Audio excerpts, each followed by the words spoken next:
Samajwadi party के जिले के अध्यक्ष मतलूब अली साहब और जिनके सहयोग और समर्थन के लिए हम लोग यहां पर आए हैं, समाजवादी पार्टी के प्रत्याशी डॉक्टर महेंद्र नागर जी, संचालन कर रहे पूर्व एमएलसी जितेंद्र यादव जी, मंच पर उपस्थित नोएडा हमारे बगल के जिले के जिलाध्यक्ष सुधीर भाटी जी, महानगर अध्यक्ष आशय गुप्ता, कांग्रेस पार्टी के अध्यक्ष नितिन भटनागर जी, रणवीर अदाना जी, राजकुमार भाटी जी, बीर सिंह यादव जी, फकीर चंद नागर जी, करमवीर प्रमुख जी, गजराग नाजर जी, हिमायत अली साहब, अब्दुल रब साहब, सुजात आलम जी, हामिद अली, प्रदीप भाटी, बल्लू अंसारी से लेकर के जिनके जगह पर यह कार्यक्रम हो रहा है, इद्रीस गाजी जी, मंच पर उपस्थित सोहेल अबरार, बादल यादव से लेकर के हमारे बहुत बड़ी संख्या में पार्टी के सम्मानित नेता हैं,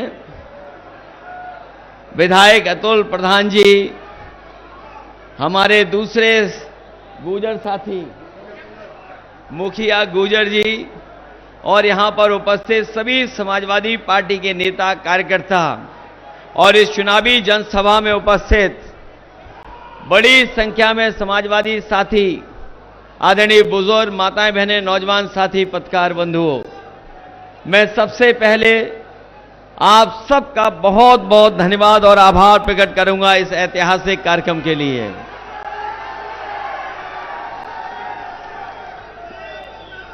जब हम और आप लोग यहां पर सभा कर रहे हैं, ये दूसरे चरण का चुनाव है और पहले चरण में मतदान हो रहा है।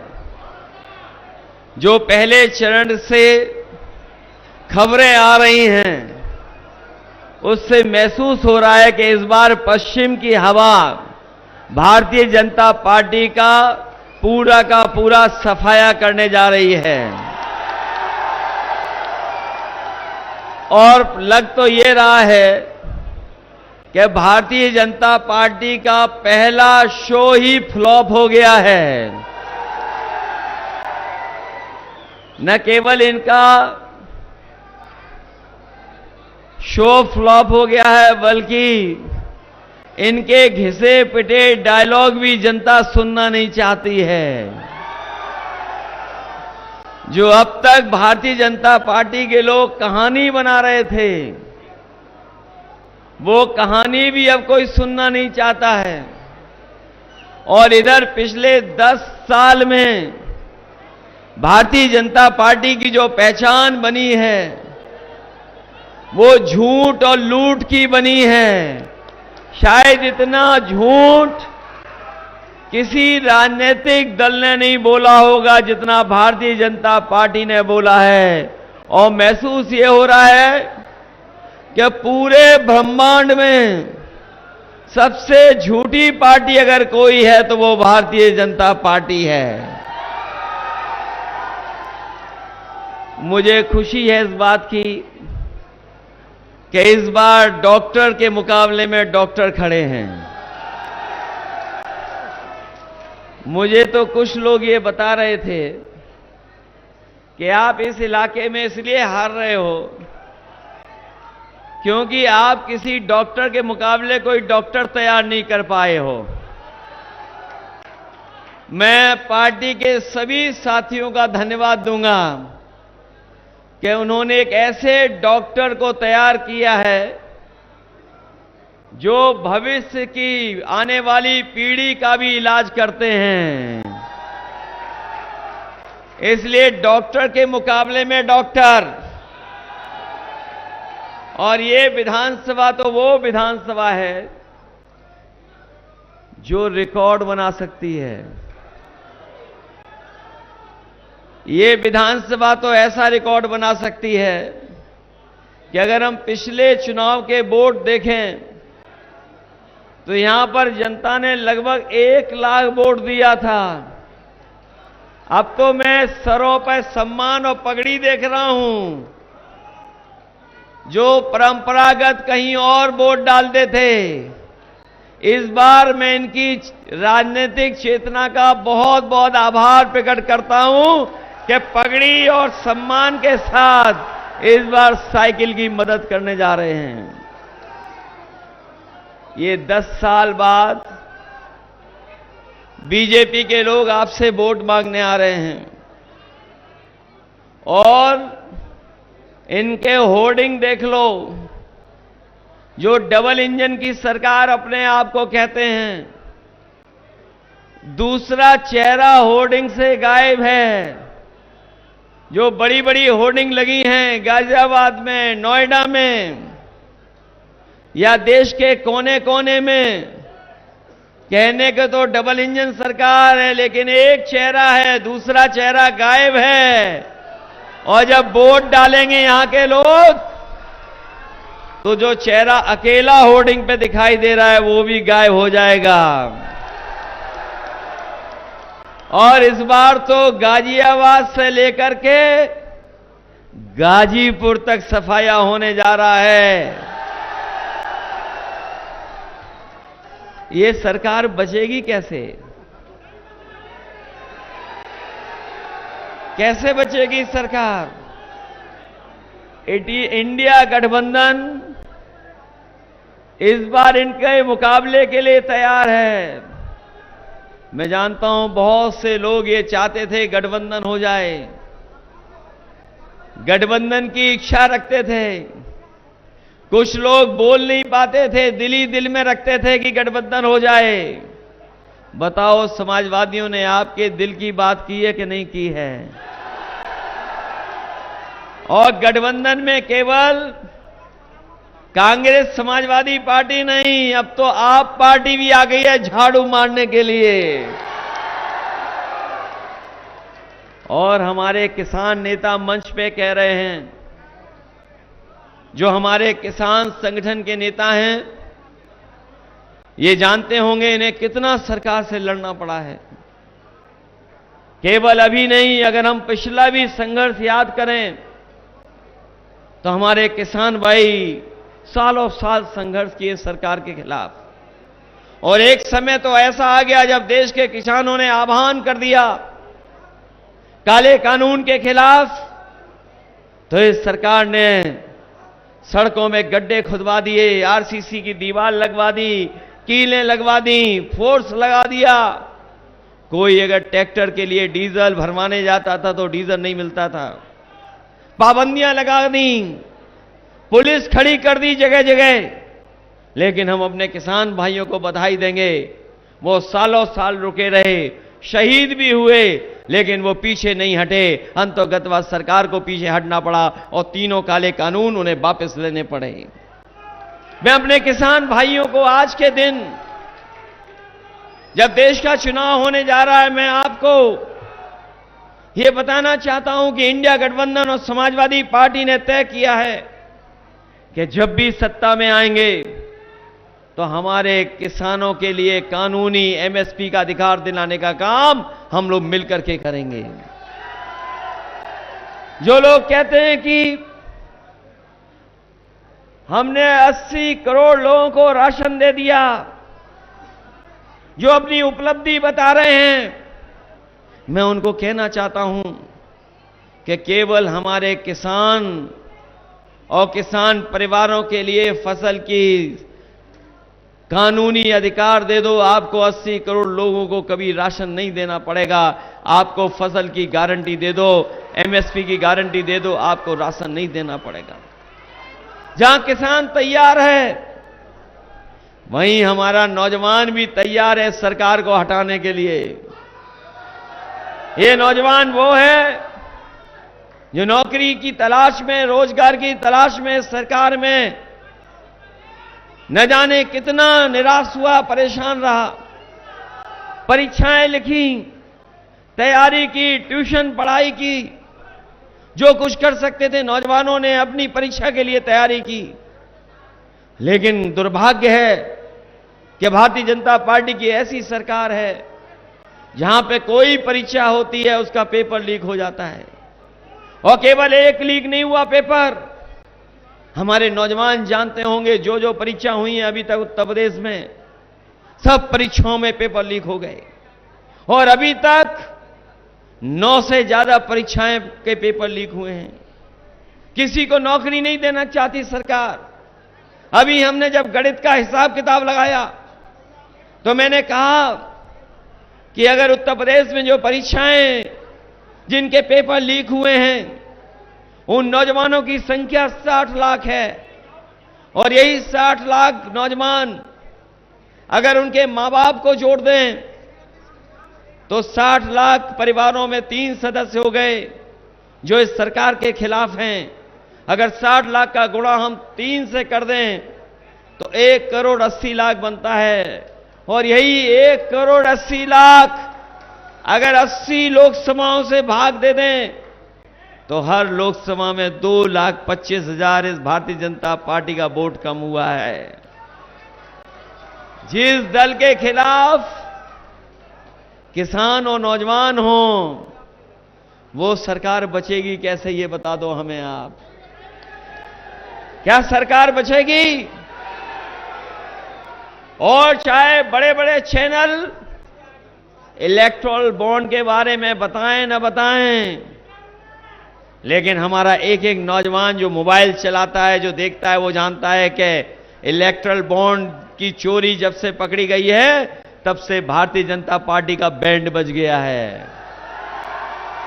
और जब कभी इलेक्टोरल बॉन्ड के बारे में बात होती है तो बीजेपी के लोग घबरा जाते हैं, कईयों को बेहोशी छा जाती है। इलेक्टोरल बॉन्ड का नाम सुनते ही भारतीय जनता पार्टी के कुछ नेता इलेक्टोरल की मांग करते हैं, इलेक्टोरल की मांग करते हैं, इतना घबरा जाते हैं कि उनके पास कोई जवाब नहीं है, इलेक्टोरल पीने का काम कर रहे हैं। बताओ इलेक्टोरल बॉन्ड में चोरी हुई है कि नहीं चोरी हुई है? कोई चंदा दे तो कम कम चंदा देता है, कोई 5,000 देता है, 10,000 देता है, 1 लाख देता है, 2 लाख देता है, लेकिन कोई 50 करोड़ नहीं देता है, 100 करोड़ नहीं देता है, 1,000 करोड़ नहीं देता है। याद है कि नहीं याद है? बीजेपी के लोगों ने कहा था कि न खाएंगे न खाने देंगे, लेकिन ये बीजेपी के लोग तो ऐसा खा रहे हैं कि डकार भी नहीं ले रहे हैं। बताओ ये डकार भी ले रहे हैं कि नहीं ले रहे हैं? इसलिए सावधान हो कि नहीं सावधान हो आप लोग? जहां तक विकास की बात हो रही है, ये लोग विकास नहीं कर रहे हैं, केवल विकास के नाम पर प्रचार कर रहे हैं। मैं अपने तमाम लोगों को कहना चाहता हूं, ये चुनाव जहां किसान और नौजवान के भविष्य का है, वहीं ये चुनाव संविधान को बचाने का भी चुनाव है, ये चुनाव लोकतंत्र बचाने का भी चुनाव है, ये चुनाव हमारे आपके भविष्य के साथ साथ आने वाली पीढ़ी के भविष्य का भी चुनाव है। इसीलिए हम लोगों ने गठबंधन बना करके इस भारतीय जनता पार्टी का मुकाबला करने का काम किया है। और जिस तरह का समर्थन मिल रहा है, जिस तरह का सहयोग मिल रहा है, और कई ऐसे समाज के लोग निकल पड़े हैं सरकार को हराने के लिए निकल पड़े हैं। और हर तरफ इनके खिलाफ पंचायतें हो रही हैं, खुल करके लोग इनके खिलाफ आ गए हैं। और ये जो डबल इंजन की सरकार है, इस चुनाव में केवल एक सरकार नहीं जाएगी, एक वोट डालोगे लोकतंत्र संविधान तो बचेगा, 2-2 सरकारें चली जाएंगी, ये रोक नहीं पाएंगे। इसलिए हम आपसे कहना चाहते हैं कि ये जो एनडीए वाले, ये जो गठबंधन बना करके घूम रहे बीजेपी के लोग, ये कह रहे हैं कि परिवारवाद की परिभाषा दे रहे हैं। हमने तो कई मौकों पर कहा और फिर कहता हूं कि बीजेपी के लोग संकल्प लें कि किसी भी परिवार वाले को टिकट नहीं देंगे और किसी भी परिवार वाले से वोट नहीं मांगेंगे। क्या ये बीजेपी के लोग ये संकल्प ले सकते हैं? इन्हें हमारा आपका परिवार दिखाई दे रहा है, लेकिन उन्हें अपना सबसे खतरनाक परिवार नहीं दिखाई दे रहा है, जो नफरत फैला रहा है, समाज में दूरियां पैदा कर रहा है, साजिश भी करता है, षड्यंत्र भी करता है। पूरे दुनिया का सबसे खतरनाक परिवार अगर किसी के साथ है तो वो भारतीय जनता पार्टी के साथ है। इसलिए सावधान रहोगे कि नहीं रहोगे? मैं आपसे एक बात और कहना चाहता हूं, जब कभी हम लोग तानाशाही का नाम लेते हैं, हिटलरशाही का नाम लेते हैं, तो हमें और आपको वो जर्मनी याद आ जाती है। याद रखना, जो जर्मनी का तानाशाह था वो लोकतंत्र के माध्यम से ही, वोट के माध्यम से ही पहुंचा था और एक बार गद्दी पर बैठ गया था, फिर गद्दी से नहीं हटा। इसलिए हम आपसे अपील करना चाहते हैं, आज तो वोट डाल ही रहे हैं लोगों ने ऐतिहासिक वोट डाला, अभी तो शाम तक वोट डालेंगे। जहां पहले क्षण में लोग वोट डाल रहे हैं सुबह से, मैं उनसे और अपील करता हूं कि जब तक उनका वोट पड़ जाए तब तक लाइन से ना हटें, और जो साथी अगर वोट के लिए रह भी गए हैं तो उनको बुला करके वोट डालें, क्योंकि यही वोट है जो हमारे लोकतंत्र और इन तानाशाहों से बचाने का काम करेगा। क्योंकि झूठे लोग हैं, ये झूठे लोग हैं और झूठ के साथ साथ ये लूटने का भी काम करते हैं। हम अपनी उपलब्धियां क्या बताएं? हमारे बुलंदशहर और नोएडा, ग्रेटर नोएडा के लोग जानते होंगे कि जब जब समाजवादी सरकार आई है, काम किया है। आज भी सड़कों पर अगर कोई तकलीफ और बीमारी में है, परेशानी में है, अगर कोई फोन मिलाता है, एम्बुलेंस मांगता है, तो फोन करने पर अगर एम्बुलेंस पहुंचती है तो वही एम्बुलेंस है जो कभी समाजवादियों ने शुरू की थी, वही हमारे गरीबों की मदद कर रही है। बताओ बीजेपी ने कितनी एम्बुलेंस बढ़ा दी? अगर बढ़ाई हो बीजेपी ने एम्बुलेंस तो बता दो। और इसी तरह पुलिस समय पर पहुंच जाए, लोगों की मदद करे। अगर कहीं झगड़ा हो जाए, कोई एक्सीडेंट हो जाए, तो फोन मिलाने पर पुलिस मदद के लिए पहुंच जाती थी, ऐसा 100 नंबर दिया था। लेकिन बीजेपी के लोगों ने 100 नंबर को 112 कर दिया, और जब से 112 किया, पुलिस ने भी अपना रेट बढ़ा लिया। बताओ, बढ़ा लिया रेट कि नहीं बढ़ा लिया? ये लोग कभी कभी हम लोगों पर गुस्सा दिखाते हैं, लेकिन हम इन्हें कहना चाहते हैं, अभी कुछ दिन पहले याद होगा आपको, कुछ सालों पहले सरकार ने फैसला ले लिया कि जो हमारी फौज की भर्ती है, जो हमारी पक्की वर्दी पहन करके नौजवान सेवा करने जाते थे देश की रक्षा के लिए, नौजवान महीनों तैयारी करता था और सोचता था कि हमें वर्दी पहनने को मिल जाएगी, हम देश की सीमाओं की रक्षा करेंगे।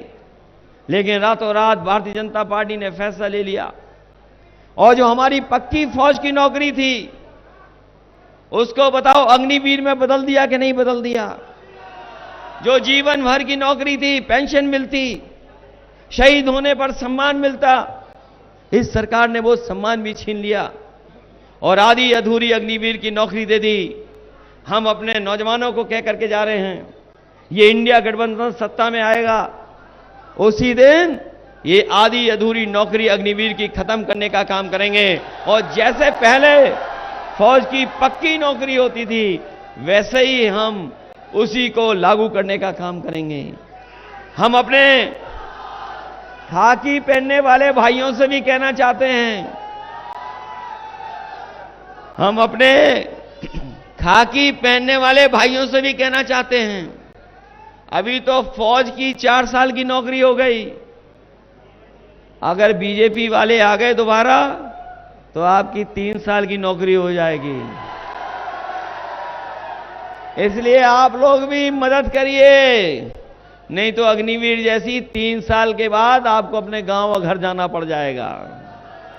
इसलिए जहां हम और आप सावधान हैं, इन फोर्स के लोगों को भी हम सावधान करने जा रहे हैं, क्योंकि अगर वो अग्निवीर की व्यवस्था कर सकते हैं, देश की रक्षा के साथ खिलवाड़ कर सकते हैं, तो पैसे के लिए और पैसे बचाने के लिए हो सकता है हमारी पुलिस को भी आउटसोर्स की नौकरी कर दें।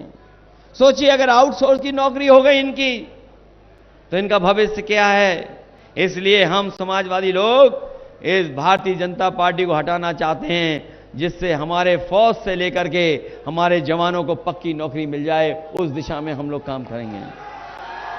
यहां जहां हमारे किसानों की समस्या है कि जहां उन्हें बाजार की कीमत में मुआवजा नहीं मिलता और सरकारी अधिकारी ऐसा उलझाते दे हैं कि हमारे किसान अपना मुआवजा नहीं उठा पाते हैं। जो सुविधाएं उन्हें मिलनी चाहिए शहरी आवास के लिए या उन्हें प्लॉट को लेकर के जो सुविधा मिलनी चाहिए, जब समाजवादी सरकार थी तो किसान की हर समस्या की सुनवाई होती थी। न केवल उनकी मदद हो रही थी, बल्कि हम लोगों ने मुआवजा भी बढ़ा करके उनकी मदद करने का काम किया था। हम आपको भरोसा दिलाते हैं कि जब कभी भी समाजवादी लोग सत्ता में आएंगे, हम अपने किसानों की जमीनों को सही मुआवजा देकर के और कानूनी जो उनका हक है वो दिलाने का काम करेंगे। ये सरकार कह रही थी हम फ्लैट बनवा देंगे, कंप्लीट करा देंगे। फ्लैटों की समस्या तो ऐसी है कि लाखों लाख फ्लैट खड़े दिखाई दे रहे हैं, न रजिस्ट्री हो पा रही है। जो हमारा उपभोक्ता है वो भी नहीं पा रहा है, जो बिल्डर है वो भी परेशानी में है, जो किसान हमारा जमीन दे रहा वो भी दुखी है। इस सरकार ने सबको उलझा दिया, सबको परेशानी में डाल दिया। और जो कुछ विकास हो रहा था उस समय पर, चाहे वो मेट्रो जो बनाई गई थी, वो समाजवादियों की देन, इनकी देन नहीं है। दिल्ली से जोड़ने वाली मेट्रो, नोएडा को, नोएडा से ग्रेटर नोएडा को जोड़ने वाली मेट्रो अगर किसी ने बनाने का काम किया था तो समाजवादी लोगों ने बना करके दिया था।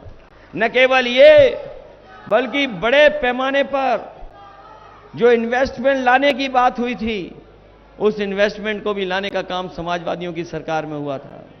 चाहे वो सैमसंग हो, चाहे बड़ी बड़ी जो मोबाइल कंपनियां हैं, उनको जमीन अगर किसी ने आवंटित की थी तो समाजवादी सरकार में आवंटित कर करके उन्हें कारखाना लगाने के लिए जगह देने का काम समाजवादी सरकार में हुआ था।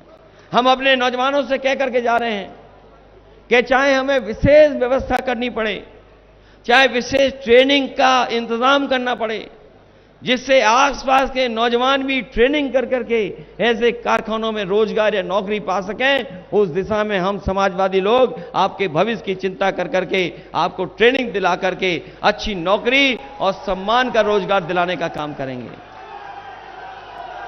ये जो दिल्ली वाले हैं, कभी कभी बड़ी बातें करते हैं, बहुत सारी बड़ी बड़ी बातें कर रहे हैं, इतनी बड़ी बातें कर रहे हैं जिसकी आप कल्पना नहीं कर सकते। अगर दिल्ली वाले बड़ी बड़ी बात कर रहे हैं तो लखनऊ वाले भी पीछे नहीं हैं।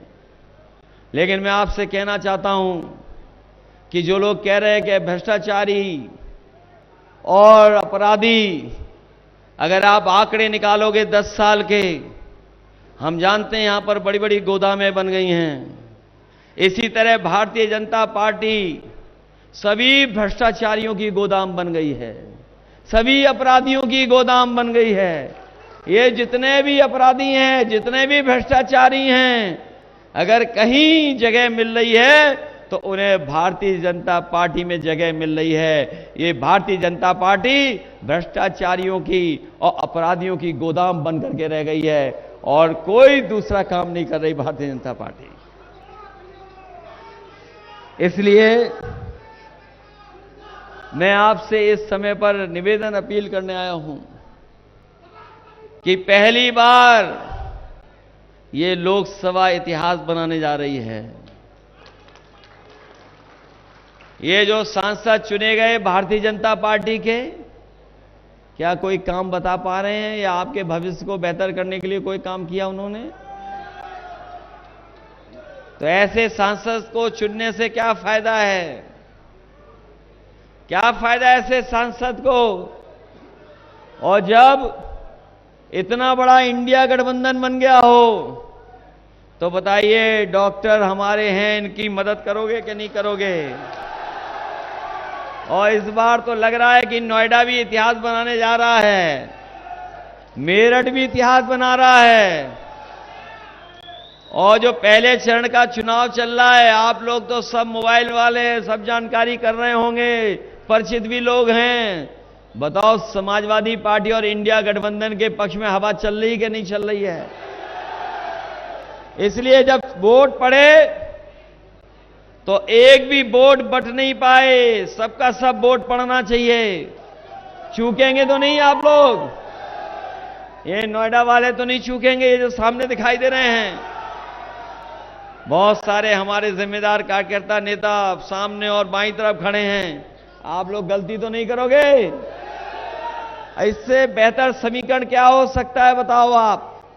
इस बार समीकरण अच्छा है कि नहीं है? समीकरण है अच्छा, और सब लोग वोट दे रहे हैं कि नहीं दे रहे हैं? इसलिए याद रखना, समाजवादियों ने बहुत काम करके दिखाए थे। आज भी लोग याद करते हैं कि समाजवादियों ने जो काम उपलब्धियां उस समय की थी। इसलिए सब लोग मिलकर के हमारे डॉक्टर महेंद्र नागर जी के पक्ष में वोट डाल देना, एक एक वोट दे करके इन्हें जिताने का काम करना। यही निवेदन, यही अपील मैं आपसे करना हूं। आप सबका बहुत बहुत आभारी हूं, और अपनी टैटू टीम का भी बहुत बहुत आभार कि जो एक नई तरह की नई टीम बना करके निकले हैं। हमें पूरा भरोसा है कि जो इंडिया गठबंधन बना है, नई उम्मीदों के साथ, हमारा मिली जुली संस्कृति को मजबूत करने वाला, हमारा ये इंडिया गठबंधन भाईचारे को आगे बढ़ाने वाला, हमारा इंडिया गठबंधन देश को आगे ले जाने वाला और दुनिया में अपनी पहचान बनाने के लिए भारत को आगे बढ़ाने वाला काम हम लोग मिलकर के करेंगे। हमें पूरा भरोसा है हमारे किसान भाइयों पर, नौजवानों पर और आई हुई जनता पर कि सब लोग मिलकर के डॉक्टर महेंद्र नागर जी को वोट दे करके जिताने का काम करेंगे। और हमारे जो पगड़ी पहन करके बड़ी संख्या में लोग आए हैं, मैं इनका भी आभारी हूं कि इन्होंने अपना सम्मान सर पर रख करके ये तय कर लिया है कि अगर किसी के सर पर पगड़ी इस बार पहुंचेगी तो डॉक्टर महेंद्र नागर जी के सर पर पगड़ी होगी। बहुत बहुत धन्यवाद, बहुत बहुत बधाई आपको।